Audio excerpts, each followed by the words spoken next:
It's a question we've all thought about more than once. How will the Berserk manga end? As we know, Kentaro Miura tragically passed away on May 6th of this year, 2021. On September 10th, we will receive the last chapter that Miura worked on, Chapter 364, along with 29 pages of color illustrations, a booklet titled Messages to Kentaro Miura, and a poster containing many famous scenes. That all being said, there's still speculation as to whether or not the epic will be continued through Miura's assistants. Daraha Doratan, the chief assistant of the studio, who mainly draws Doranki, provided insight in a Twitter response concerning the future of Berserk. I don't know what's going to happen, and I'm not in a position to decide on it. Even if there is a specific thing, it will be timed. Now, if I had to guess, based on all the information I just laid out, it seems to me that the studio is preparing to give Berserk the final send-off. Of course, many have speculated, including myself, that Miura has written the script for the conclusion prior to his death, and that the assistants would merely have to draw the panels to finish the work. However, on April 14th of 2021, 22 days before his death, in a response to a question about the percentage of Berserk that was completed, Miura said, "I'm planning Tatami mats from now on, haha. From now on, I'm thinking of folding it without spreading it," which is an expression in Japan that means things will be meeting their end or conclusion, since one folds their tatami mats at the conclusion of sleep. Based on these insights from Miura, and the fact that we're receiving what seems to be the encore on September 10th, with all the additional material, it seems that causality has destined Berserk to end here and now. That being said, if this holds to be true, I still have some theories as to how the story could have ended based on clues left from Miura. Of course, these are speculative prognostications on my part, so feel free to dismiss them if you so choose. But with that said, let's begin. I want to start by examining a conversation Flora had with Skull Knight at the mansion of the Spirit Tree. People may appear to repeat the same mistakes, but karma is by no means a circle. Indeed, it is a spiral. Those children are not bound to choose the same paths you and I did. The path she's referring to is committing the taboo that got her exiled from Elfhelm. Now, I believe this taboo was using magic to tear Geyseric's psyche asunder, splitting the ego consciousness, i.e. Skull Knight, from the inner beast of darkness, i.e. Zod. Watch this video for further clarification. Jumping forward to chapter 363, after Gedfring speaks of this taboo, Shirka begins to wonder what it could have been.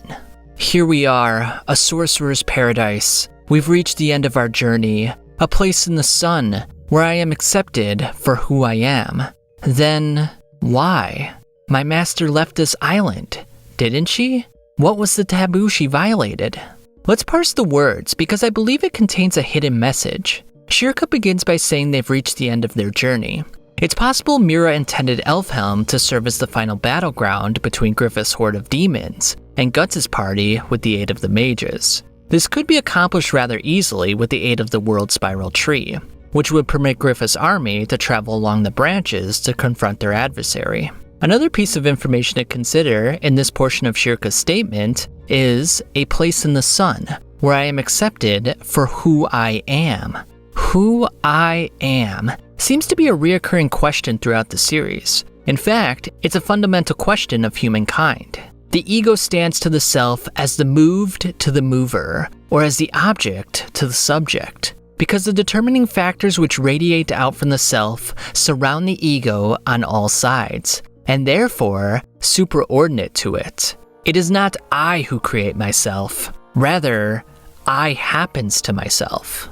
This is extremely profound. The ego consciousness, the portion we consider to be us, is merely a small portion of one's psychic content in its totality. An internal, self-regulating force, i.e. the self, sits at the center of the whole psyche, utilizing passive and active mechanisms to draw in the unconscious and conscious contents to express oneself fully and honestly, thus eliminating the mask we use to navigate the world to protect ourselves, i.e. the persona. In a roundabout way, it sort of dispels the notion of free will. But that's a little bit off topic for this conversation. Now, Shirka concealed her true self from the world and herself due to her animosity towards the village people who ostracized her mistress. But now that she's on Elfhelm, she's expressing new layers of herself to her own benefit. However, as she states this fact, she wonders why her mistress would leave such a place. Take note of the image as she mulls this over. We see the top half of a setting sun, one half shining brightly, while the other half is disappearing. Surrounding the sun is a bright light that is engulfed by darkness. This harkens to the image of Guts back in chapter 228, when Shirka entered his psyche and encountered his ego, surrounded by vast, dark layers of his unconscious. I believe by Shirka stating that she's herself here, and that it's preceded by an image where the light is being torn apart, along with the half-sun, indicates that Flora separated Geyseric's ego from the Beast of Darkness, as I stated numerous times in my previous videos. Now we know that Guts has fought against his own inner Beast of Darkness numerous times, nearly allowing it to consume his ego entirely. Geyseric, most likely, couldn't temper his Beast of Darkness, and when he saw his lover taken by the eclipse, he could no longer maintain this tenuous balance, necessitating Flora's assistance. Though I would surmise that Skull Knight was initially perturbed with this outcome, since Flora expresses astonishment when he decides to fight for her at the Mansion of the Spirit Tree. Now let's bring this discussion back to the beginning, Geyseric's kingdom. Void, the sage, spoke ill of Geyseric's kingdom, while starting a cult/religion that would become the basis for the Holy See. Notice that the symbol for the Holy See mimics the one for the Invocation of Doom. Geyseric, fed up with Void's slander, locked him in the Tower of Conviction and submitted him to every form of torture known to man. Geyseric's lover, the Lady Priestess of Cherry Blossoms, had some affinity to Void, possibly even his sister. She did something, possibly broke him out of the tower, much in the way that Guts broke Griffith out of the Tower of Rebirth, and sought to set him free. Geyseric must have caught wind of this, and in his rage, accidentally hurt his lover. One of the reasons I believe he hurt his lover is because when you examine this image here, notice how there's blood coming from her right eye, the same eye that Guts lost during the eclipse. There's also blood on her neck, arm, and bosom. Now if he did hurt his lover in a foolish act, Void probably felt severe emotional distress, especially if this was his sister, thus precipitating the eclipse we see here. And since the God Hand requires a sacrifice, Void must have sacrificed the Lady Priestess of Cherry Blossoms so that he could enact revenge on Geyseric's kingdom, thus transforming him into the preeminent God Hand member we know today. In chapter 165, Skull Knight mentions that all moves as if parallel to that time, referring to the eclipse from 1,000 years ago. If we take an inventory of all past events and overlay them with the present, we find striking similarities. However, as Flora mentioned, it's a spiral that emulates the past, but not with the same outcomes. In both instances, a future God Hand member was locked in a tower. Void was locked high up in the Tower of Conviction and became an archangel, whereas Griffith was locked in the depths of the Tower of Rebirth and became a devil. Yet in the former's case, he tore Geyseric's kingdom asunder, resulting in the division of the kingdom and Geyseric's psyche. In Griffith's case, he is bringing people together under the flag of Falconia to build the next great society. In addition, he's allotted a space for demons in his kingdom, and has shown that he embodies all aspects of good and evil to grow the tree to heaven with roots in hell, the world spiral tree as it were. So where Void's eclipse was marked by distinctions, i.e. good versus evil, Griffith's is marked by bringing things together. Hence, it may be possible for Shirka, the beloved student of Flora, to merge Guts' Beast of Darkness with his ego to forge the self, instead of splitting it off like Flora did for Geyseric, i.e. creating a split personality, or two different people, as it were. Not only will Guts' personality be made whole, but the kingdom of the world will become one, and the spiritual beings of the astral realms will become one with the material realm, which is already happening in the Age of Fantasia.